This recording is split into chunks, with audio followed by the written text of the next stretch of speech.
And yet, it still hurt that Ron and Hermione trusted Dumbledore more than they trusted him. If he told them today all that had happened, he had no doubts that they would confide in the headmaster, which meant he couldn't confide in them. And he resented them for it, even knowing, one way or another, they would learn to mistrust Dumbledore as much as he did. Chapter 5. Gods Don't Bleed. "You are at the wrong table," said Draco. "Now, Astoria, what you need to do there is put the emphasis on the first syllable. It's not like the other." "Potter," said Draco more firmly this time, "you are at the wrong tar." "What does wrong mean in this context exactly?" "Because I was invited by a Slytherin, and this being the Slytherin table anyway, so the first syllable. You best be careful, Potter." Draco was nearly vibrating at this point. Harry turned fully to face him. "Careful is for people with long life expectancies." Draco's cheeks turned pink as he spluttered, but Harry was already returning his attention to Astoria. Daphne sat beside him a minute later. "I thought you joined the Ravenclaws for lunch. Your sister asked for help in charms," Harry said. He looked at said little sister. "You ready to stop pretending you don't know what you're doing yet?" "Only if you stay for the meal," Astoria said. Harry sighed, but grabbed a plate and a yogurt. Astoria grinned in victory and spelled the Shakers to dance. Daphne shook her head. "She played you." "Implying I didn't know," Harry countered. "I don't mind. I'm waiting for them to ask me to teach them something interesting." "Interesting like what?" Astoria asked. Harry snapped his fingers, and the salt and pepper burst from the tops of the Shakers. They hurricaned together, then fell back into their respective Shakers. "What was that?" "Charles," another third-year Slytherin demanded. Harry waggled a finger. "That's for you to discover. I'll teach you if you can find the name of the charm." "But you did it without a wand or speaking," Astoria said, outraged. Harry shrugged. "I would have needed one of those two things if I wanted to do something bigger than a salt shaker." The third years scowled at Harry as he ate a spoonful of parfait. Daphne shook her head. "You are a very weird person." "Thank you," Harry said without missing a beat. The rest of lunch was spent with the third years guessing potential charm spells and Daphne leading them on in circles as Harry fought not to laugh. Only Astoria seemed to catch on to the fact that Daphne was having a go at them. "I'm going to the library," Harry told Ron and Hermione on Saturday. "I'm going to Quidditch practice," Ron said. Hermione frowned at Harry. "I thought you already finished this week's homework." "I'm studying theory," Harry said. "I suck at it, and some of the library books are better than the textbooks, even if I need to read multiple books to cover any given chapter from the textbooks." "He's going to go see Luna," Ron said with an eye roll. "Really?" Hermione asked. "You're welcome to join us," Harry lied. Hermione shook her head. "No, thank you. I think I'll pass on an afternoon wondering about how the Nargles are doing." And that's why Harry didn't love spending time with Hermione and Luna together. In many ways, they were a lot alike. Oddly, both of them had greeted him the same way, by telling him who he was. But their similarities only made them seem to butt their heads harder together, where they deviated from each other's beliefs. Luna was curious about the world, and sensitive to things that Harry could just barely sense, while Hermione craved truths and facts. If Hermione couldn't understand it, if it wasn't understandable, then she had a hard time dealing with it. Likewise, Luna had a hard time trusting anything that appeared to have definitive answers. Still, even knowing Hermione didn't mean to be rude, Harry couldn't hold his tongue. "About the knitting, Hermione." She stiffened. "The elves want to be free. I think you should try unionizing them, like elf rights, rather than changing the dynamics of their magic. I'm not saying it's fair or good or anything like that, but you're basically threatening them with homelessness and shaming them into taking money." "Winky made it sound like you were asking her to be a prostitute." Hermione blinked. "You spoke to Winky about SPEW. I talked to them about the knitting. The other elves have refused to clean Gryffindor Tower, so Dobby is doing it all by himself." Hermione looked stricken. "If it makes you feel better," Harry said, swinging his bag over his shoulder. "Dobby really likes the hats, though I think he prefers the socks." He left before she could reprimand him. He knew he was being git, but he didn't have a lot of patience for the way people talked about Luna behind her back. especially after Flitwick had confided that it was a few of the older girls who had been stealing Luna's things, specifically her shoes, in her dormitory. By the time Harry reached the library on this rainy Friday afternoon, Luna had gotten their window seats on a small sofa that had a footrest. She looked up at him with a smile, and he fell into the spot beside her with a smile of his own. "Look who I found," Luna said, holding out a cupped hand. Harry held out his palm and smiled anew at the familiar light weight of the bowtruckle. "Well, hello there," he greeted the little creature. "He snuck into my bag during class," Luna said. "I figured he was looking for you, considering he didn't make a break for the woods." Harry hummed, then asked, "Was that true? Were you looking for me?" The bowtruckle looked down at Harry's fingers, again running its nails curiously over the grooves of his knuckles. "I'm going to take that as a yes," Harry said. "But if you ever want to return to your family, bite or scratch my lower palm." He tapped on the spot. "Okay." The bowtruckle looked up at him and nodded. Luna giggled. "He really is smarter than Draco." Harry laughed, reaching into his bag with his free hand for his sketchbook, sixth-year potions book, as well as a pencil he had tracked down in the room of requirement. The bowtruckle eyes widened and reached for the pencil, which Harry gave to him immediately. The bowtruckle chattered happily, examining the wood. "Guess you'll need an English name, huh?" Harry asked, his heart melting at the cuteness of the creature. Maybe becoming a magazoologist was a better goal than Aura. "How about Pen?" Luna suggested, leaning against his shoulder, pointing at the pencil. Harry smiled, feeling the tension in his body ease. "Pen like pencil. How does that sound to you?" he offered the bowtruckle, who was looking between the two humans and the pencil. He nodded his leafy head. "Pen the bowtruckle," Harry declared, pulling out another pencil and sketching the bowtruckle, who was still hugging the first pencil. His leaves were fan-shaped, like that of a ginkgo tree. When Harry finished the picture half an hour later, Pen chittered happily and held out a hand for the other pencil. Harry and Luna laughed as he passed it over. He cracked open his potion book as Luna kicked off her shoes to curl up on the sofa. "Been sleeping all right?" he asked as she shut her eyes. "Sometimes. I keep dreaming of the prophecies falling. The sound is like water, like waves, and then I'm drowning," she said softly. Harry shivered. Letting the bowtruckle climb from his hand to sit on the open books, he put an arm around her shoulders. "I'm sorry, Luna." Luna sank further into his side, so her head was resting on his hip. "Not as bad as yours." "It's still not okay," he said, rubbing her shoulder. She exhaled. "I've been through worse." He sighed. She opened her eyes to look up at him. "I feel like something is coming." "Me too," he admitted. "I like the way things have been," she said. They had spent nearly every afternoon together and ate at the Ravenclaw table together. Hermione nor Ron loved it, but Harry had never been so carefree while being so stressed out before. Harry was about to respond in kind, but Luna had already closed her eyes again and was snoring softly, having fallen asleep.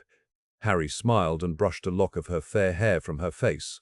Whatever was coming, he was happy for the time they had. Pen the bowtruckle began inspecting the erasers at the end of the pencils. Parvati was about to drop in the next ingredient, but Harry caught her hand. "Wait," he said, and raised his hand. Parvati gaped. Had Harry Potter ever raised a hand in Snape's class before? The other students noticed and instantly fell quiet. That quiet spread outward as people looked round and saw Harry's hand raised high. No one raised their hand in Snape's classroom, especially not when Snape hadn't posed a question to the class. Snape seemed confused, his eyes scanning the room like a hawk, looking for a mouse as he searched for the disturbance. He froze when he caught sight of Harry, then drawled in a tone that promised pain if this was a joke of some kind, and possibly even if it wasn't. "What is it, Mr. Potter? After you add in the dandelion root, which direction do you stir, and when do you turn it to a simmer?" "If you read the directions," Harry interrupted him, "the directions just say, stir until it's dissolved within the simmer. It doesn't say how fast or what direction, nor does it say if you turn it to a simmer before, during, or after adding the root."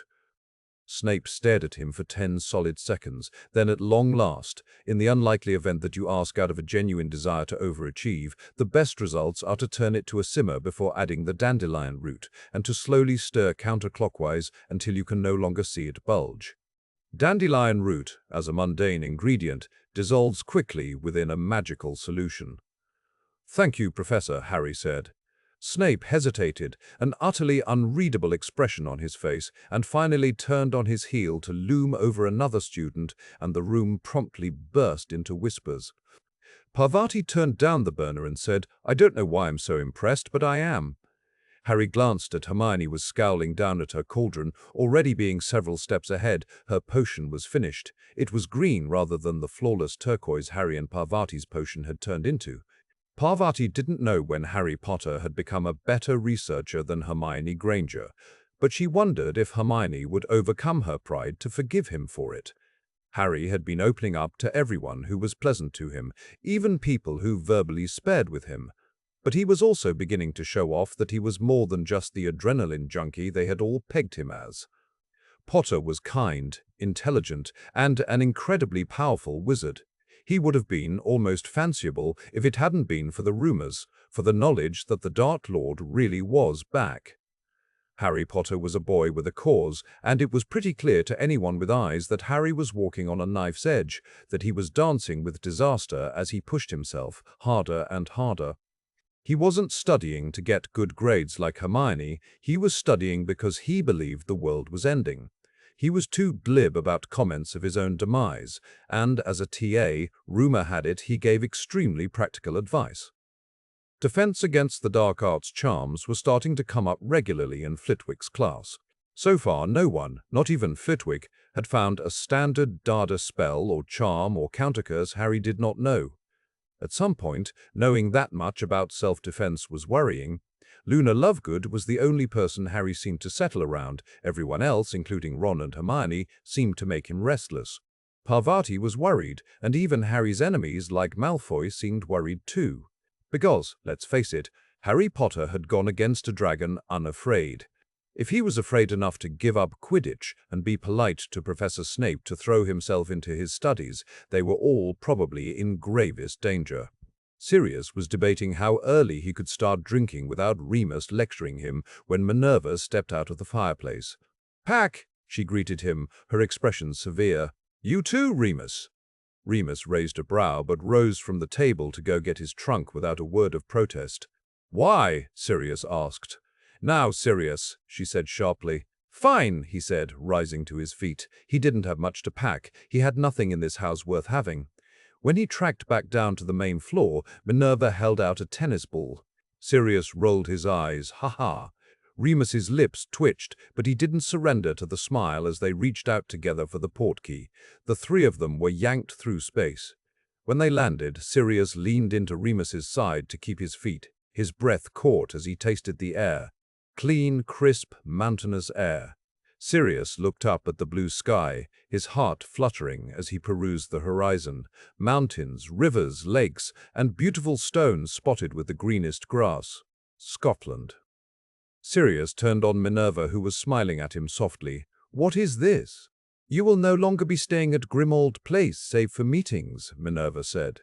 Sirius was so relieved he felt weak in the knees. "Whose cottage is that?" Remus asked. Sirius spun to see where Remus was looking as the wind danced around them.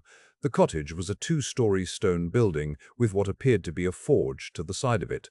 "Come," Minerva instructed, striding over the grass. Sirius flashed a smile at Remus, who smiled back, and they walked together to their new hideout. A tall, well-muscled man with Minerva's jade-green eyes greeted them with a warm hello, before sweeping Minerva off her feet into a hug. When she was set back on her feet, she introduced them. "Sirius, Remus, this is my brother, Malcolm McGonagall. Malcolm, this is Sirius Black and Remus Lupin." Sirius was giddy, holding out his hand to shake the bearded man's hand. He was older than Sirius, but unlike his older sister, his hair was still fully black. "Thank you so much for having us," Sirius said earnestly. Malcolm smiled, taking Sirius's proffered hand with his own calloused one. "It's my pleasure. I remember hearing about you years ago. You were one of Minerva's favorite students." Sirius's smile grew, reminded of a time before he had been branded a mass murderer. Malcolm shook Remus's hand without hesitation. "I have breakfast ready, Minnie. There is enough for everyone if you would like to stay," he offered. Minerva nodded, and they followed Malcolm to the kitchen-joint dining room. "You both will be staying here, as will Harry." The room had a large window overlooking the magnificent view. Sirius felt his excitement rise. "Really?" Minerva nodded, but it was Malcolm who answered. "Minerva stays with me during the summers. My home has always been open to Mr. Potter." "What do you do for a living, Malcolm?" Remus asked as he was seated. "I'm a smith and metal charmer," Malcolm said. "Business is good. My field is specialized enough that there is never a shortage of commissions." "I don't doubt it," Sirius said, feeling as if nothing could ruin this day as he had breakfast with his best friend and the McGonagalls. His name wasn't cleared, but this had to be the next best thing. Harry knew he was dreaming. As he knew this time, it wasn't just his subconscious dragging him over the coals. He knew these halls, knew that he was terribly, terribly vulnerable as his scar burned noticeably even within the nightmare. Harry stood in the hall, debating his options. "Harry!" Sirius's voice called to him. Harry sighed, knowing he couldn't do this again, so he took the direct route. "Hello, Tom." Anger rose in Harry. It wasn't his anger, no, Voldemort's anger was a pale flame to his own. He turned to find Voldemort standing before him. Not the noseless one, nor the boy from the diary, but the man handsome with sickly red eyes who had murdered his parents. "Harry Potter," the monster crooned. Harry wanted to hurt him. Voldemort smiled at him as if reading his thoughts, or exactly like he was reading his thoughts. "How clearly you see me." "Did you have a good summer?" Harry said nothing, testing the bounds of the dream and of his emotions. In waking hours, it was a constant effort to not let himself slip into despair, a constant battle to not lash out at anyone and everyone around him. But Voldemort... Tom reached out to touch Harry's cheek. "You will obey me." "Fuck restraint." Harry lunged at Tom like a feral cat. He went for the bastard's eyes. This being a dream, this being Harry's head, not Voldemort's, Harry was stronger here. Even at his weakest, he was stronger. Voldemort tried to get away, turning his face away even as they fell to the black marbled floor. Harry grappled him, grabbing at Tom's neck. "You want this," Harry screamed, his anger, his pain, his magic writhing around him, any semblance of propriety peeling away. "You want inside. Take it, you evil, bloody, snake-faced bastard! Get off me!" Voldemort yelled at him, and Harry felt him pull away. The sensation the same as when Snape would pull back from attacking Harry during their occlumency lessons. Harry dug his nails into Tom's throat, bearing down on him. Harry closed his magic down on Voldemort's presence, on the oppressive weight of the foreign magic. He held on to their connection so tightly that it burned, and still he did not let go. "You want pain," Harry snarled. "You want death? Or are you scared? I'll go with you if you are. Let's go together, you and I." Tom's eyes went wide as he gasped, as if he truly couldn't breathe, as if he truly couldn't get away. Harry felt Voldemort's magic yank outward, and Harry focused on it, let himself get mad, let himself rage and despair, let his self-control go, like he had when he had blown up Aunt Marge. The same vindictive fury and pleasure filling him when the wineglass had shattered in her hand as she began to inflate. Tom Riddle did not inflate as Harry attempted to strangle him in the empty halls of the Department of Ministry. Tom bled. From beneath Harry's gouging nails, beneath those red glowing eyes were shed tears of darkest crimson followed by bleeding from his nose, from his ears, and when his lips parted in a silent scream, his teeth were bloody too. Bellatrix's voice echoed around them. "You have to mean it, Harry. Righteous anger is not enough to harm me." Voldemort's eyes widened as he heard and recognized that voice too. "Welcome to my screwed-up head." Harry wasn't feeling righteous now, he felt crazy. He felt like he was losing his mind and any grasp of reason or morality. He felt like he was dying. And he shoved that all into Voldemort, who wasn't the sanest cookie himself. Tom let go of Harry's wrists, where he had been unable to force Harry away. Instead, he caught hold of Harry's shoulders and spun to slam him into a wall so hard that Harry was left momentarily stunned. He let go, and Tom reeled away, leaving Harry collapsed alone on the floor. Harry's head spun, his vision swimming, but he hissed in Parseltongue, "Gods don't bleed, Mr. Riddle." The gods do not bleed. There was no response, and exhaustion swept Harry away into true oblivion. Voldemort scrambled to his feet, the words, "The gods do not bleed," ringing through his mind. He hissed at the pain, his head was throbbing with needle-like stings, and he felt as if he had been bodily struck by a freight train. Potter was no Occlumens, but he had been aware despite how his mind had been fractured, injured, and twisted. Voldemort had thought it would be a relatively easy thing to seduce Potter's curiosity. He hadn't expected the boy to recognize that his dreams had been encroached on, much less identify Voldemort so immediately.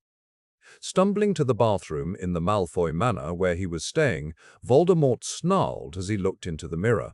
Blood pooled in the corners of his eyes. He blinked, and his blood spilled like tears down his cheeks. He pulled down the collar of his robes and found claw marks, physical claw marks. The implications of this were that he could kill Potter at any time he wanted, at a distance, the protections of Hogwarts be damned. But Voldemort did not know what physically harming Potter while he was present in the boy's mind would do to his own mind and body. He was a master legilimens, but he had never heard of a connection like this between two wizards. The only thing that should have happened, should have been possible, was a headache, not physical injuries. The marks on his neck, the taste of blood on the back of his tongue, indicated otherwise that yes, physical harm was well and truly possible. He touched one of the scratches and let out a low hiss. Harry Potter was dangerous, and he was coming into the power Voldemort had been attempting to prevent. He couldn't risk entering the boy's mind again, couldn't risk the boy stumbling into getting the upper hand before Voldemort could learn how to control it to his benefit. The boy was mad, heedless of any harm to himself. Watching the blood drip from the fingernail marks on his neck, his head throbbing from the backlash from Potter's raw magical core, Voldemort decided he would act on an old promise sooner than he had ever intended. It wouldn't be a quick solution, but knowing Harry Potter as Voldemort did, the boy would be on his knees begging for death when all was said and done. Ron was pretty used to Harry waking up early. So when he was still in bed Sunday morning, Ron was a bit worried. Turns out, he should have been a lot worried. He peeked into Harry's bed and saw blood trailing from his ears, eyes, and nose. "Harry!" he shouted as the others ran for help. Harry didn't so much as flinch.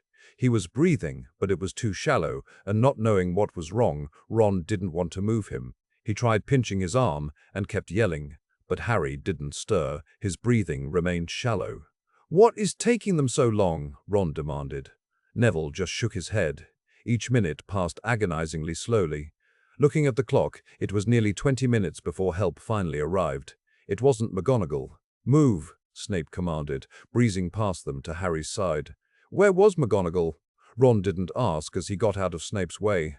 Snape put his ear over Harry's mouth for a moment to make sure he was breathing, then his pulse. He looked disturbed. "What's wrong with him?" Neville asked. "His pulse is thready." "Did any of you hear anything?" Snape asked as Dean, Seamus, Fred, and George joined them. "No, when I checked on him, he was like this and he won't wake up," Ron answered. Snape nodded and ran an examination spell over Harry that Ron had seen Madame Pomfrey use.